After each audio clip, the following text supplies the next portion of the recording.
Ro'za oyida ish kunlaringiz qanday o'tyapti?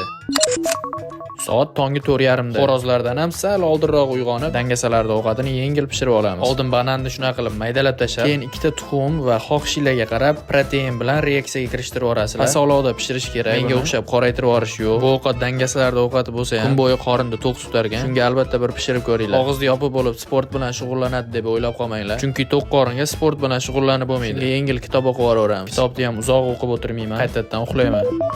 Soat 8 da yana uyg'onib ishga ketgani tayyorgarlik ko'rish kerak. Mana endi ishga sursagan bo'laveradi. Oyoqqa o'lmas kashshaydi, etigini kiyib olamiz. Endi surdik. Avtobusga ham arrang ulgurib qoldim. Karislarga qarasanglar, hammasi alohida o'tirib olgan. Xuddi biriga o'tirsa, bir-birini yeb qo'yadigandek. Shunaqa ham odam bo'ladi deb men ham alohida o'tirib oldim. Ishga ham yetib keldik. Men LG Plus kompaniyasida ishlayman. Dastlab kunlik berilgan tasklarni bajarib, mijozlar kelsa konsultatsiya berishimiz ham kerak. O'sha vaqtda mana bu akani mazgisini qodiramiz. Salom bro.